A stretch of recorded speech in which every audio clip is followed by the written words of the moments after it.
So, Stephanie Skura, hello. Hi.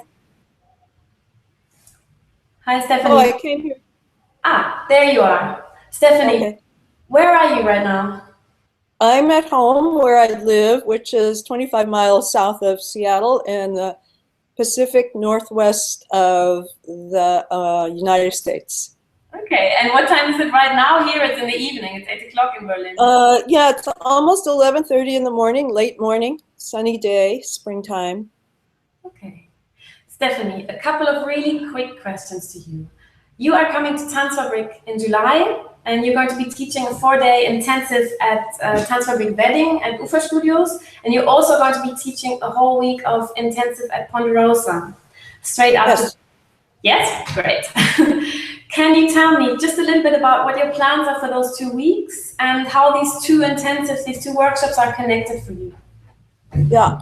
Well, I see the 4 days at Tanzfabrik as a kind of foundation of what I consider technical work, which is open source forms fluidly expanded from Skinner releasing. It involves a certain amount of work in lightly altered states with a certain amount of work with alignment and with imagery. Just a little bit about what your plans are for those 2 weeks. Simultaneously, I'm getting a lot of feedback. We're simultaneously integrating work with creative work and with the imagination. And I integrate this with a lot of the improvisational work that I've developed over 30 plus years, which is a progression of practices to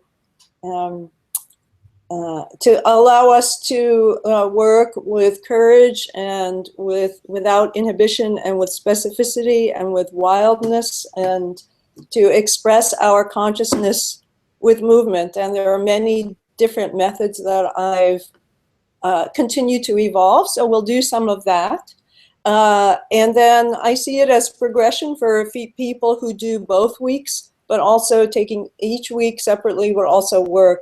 At Ponderosa, my plan is, because that month is about performing, to focus on working with scores, which is something that I've been working with for many years. And I have experience working with scores, both making them and also working with them, as a very rich and fertile way to integrate improvisation leading to performances, structured performances, and to work with structure in a way that's really inspired and intuitive and not just purely mental. A lot of times when we work with content, we become intuitive, and then when we work with structure, we suddenly become very analytical.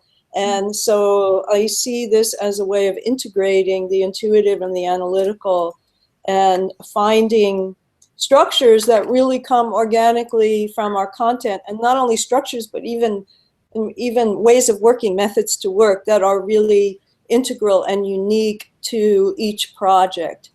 And this is all about empowering the individual creatively. So ultimately, I'm not going to teach how I make things.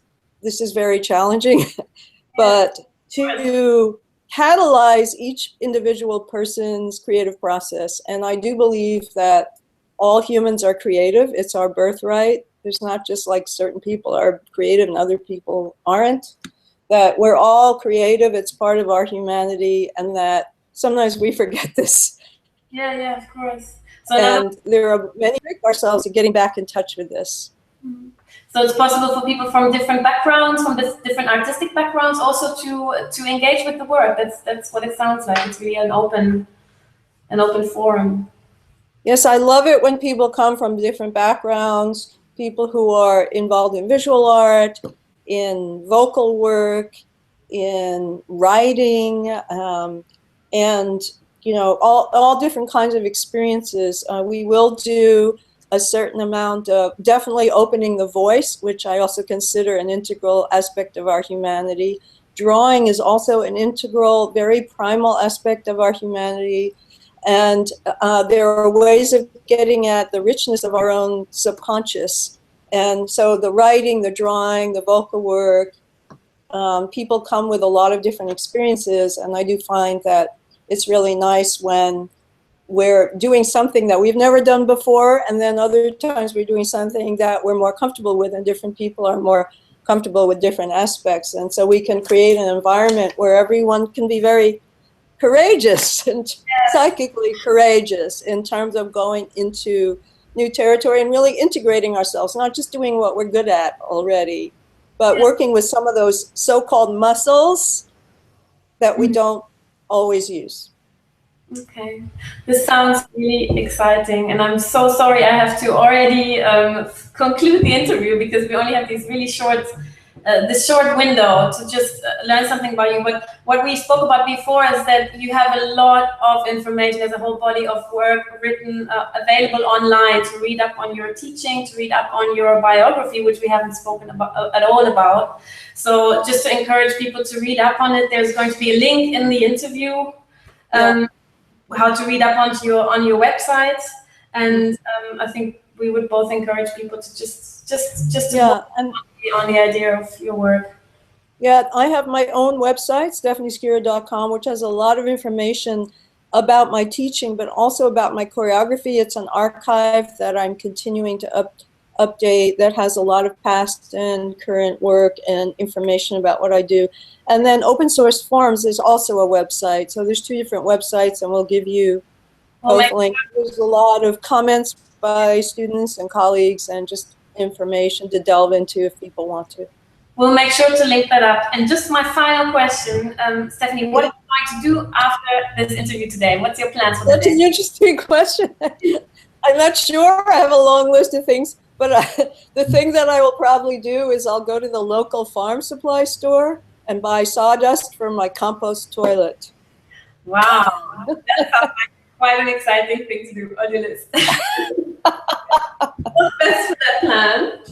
Very exciting, yeah. I'm really excited to meet you in person in July. And thank you. Me too. I'm very excited to come. Thank you so much. Oh, thank you. Okay, goodbye. Bye. Bye. Now, are we going to continue talking, or are we saying goodbye?